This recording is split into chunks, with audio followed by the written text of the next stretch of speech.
Research کرنا ضروری ہے کہ خودکشی آدمی کر رہا کیوں ہے. تو جب آپ دیکھو گے تو چند باتیں نظر آئیں گی، اور وہ ساری باتیں ایسی ہے کہ جس کے حل موجود ہیں، لیکن جب کوئی آدمی پریشان ہو جاتا ہے نا تو اس کو دکھائی نہیں دیتا. جیسے سب سے بڑی چیز ہے کہ قرضہ لیا، اتنا قرضہ لے لیا کیا واپس کرنے کی طاقت ہی نہیں ہے. اب مطالبہ بڑھتا جا رہا ہے تو اب کیا کرے؟ تو اس نے ایک شارٹ کٹ راستہ ڈھونڈا کہ جب میں رہوں گا ہی نہیں تو مانگے گا کہاں سے، تو یہ حرام ہے. تو لیکن وہ تو چلا گیا، لیکن اپنے گھر والوں کے نام پر اس قرضے کو چھوڑ کر کے چلا گیا. تو یہ تو بزدلوں والا کام ہے. پہلی بات تو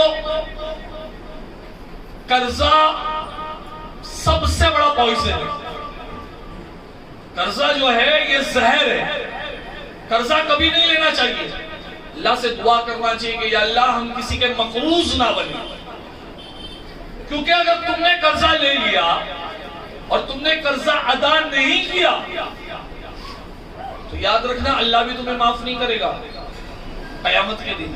جب تک کہ جس کا قرضہ لیا ہے نا وہ تمہیں معاف نہیں کرے گا، اور اس دن وہ تمہارے کو معاف نہیں کرے گا. بولے گا اے اللہ ٹھیک ہے اس نے پیسے نہیں دیے تو کوئی بات نہیں، سونا نہیں دیا تو کوئی بات نہیں، مال نہیں دیا تو کوئی بات نہیں، اب اس کے نامہ اعمال سے میرے کو نیکی دے دے. نامہ اعمال سے نیکی دے دے، اور نیکی نہیں ہوئی وہ کہے گا یا اللہ کوئی بات نہیں، پیسہ نہیں دیا تھا نا کوئی بات نہیں، میرے گناہ اس کے نامہ اعمال میں ڈال دے. تب کیا کرو گے؟ تو حتی الامکان کوشش کرنا چاہیے کہ ہمیں قرضہ نہ لینا پڑے. اپنی استطاعت کے مطابق، اپنی چادر کے مطابق پیر پھیلانا چاہیے. بھوکے رہ جاؤ لیکن قرضہ مت لو. اور اگر تم نے کسی کو قرضہ دیا ہے، یاد رکھو میری بات، اگر تم نے کسی کو قرضہ دیا ہے تو جس کو تم نے قرضہ دیا ہے اور وہ تمہارا اپنا ہے تو تم نے جو پیسے دیے ہو نا اس کو بھول جاؤ. اگر تم نے پیسے کو یاد رکھا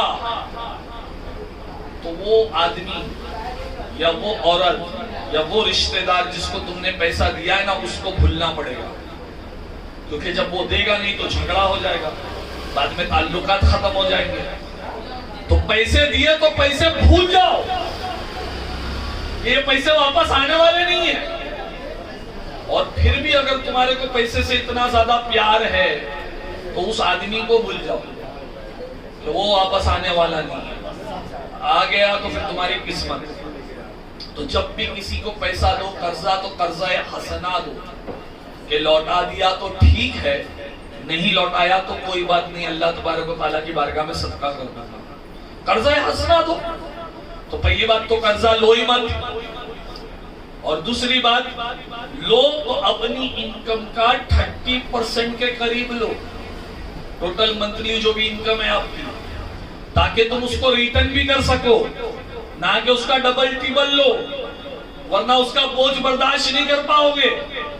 اور یہ جو آن لائن لون پرووائڈ کیے جا رہے ہیں اس سے بچنے کی پوری کوشش کرو کہ 10,000 15,000 20,000 یہ اسکیم ہے. تمہارے کو دے تو دیں گے لیکن تمہیں ننگا کر کے چھوڑ دیں گے.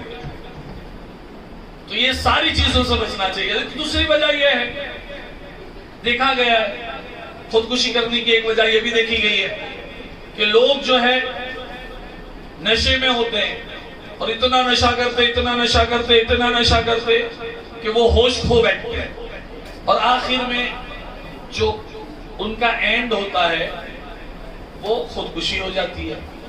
یا تو نشے کی وجہ سے مر جاتے ہیں گل کے سڑ کے، یا خودکشی کر لیتے ہیں. دونوں صورتیں خراب ہیں. وہ جو بھی بندہ ہوتا ہے وہ یا تو ہمارا بھائی ہوتا ہے یا رشتہ دار ہوتا ہے یا دوست ہوتا ہے یا پڑوسی ہوتا ہے، تو اس سے دوری اختیار نہیں کرنا چاہیے. جمعہ میں بھی میں بیان کر چکا ہوں، اس سے دوری اختیار نہیں کرنا چاہیے، بلکہ اس کا ٹریٹمنٹ کرانا چاہیے، اس کا علاج کرانا چاہیے. علاج ہوتے ہیں ٹھیک ہے، 100% اس کا ریشو نہیں ہے، لیکن لوگ ٹھیک ہوتے ہیں. تو جب تک ہم اور آپ مل کر کے اس کو اس نشے سے بچانے کی کوشش نہیں کریں گے، اس کی زندگی ہمیشہ راڈار پر ہوگی، خطرے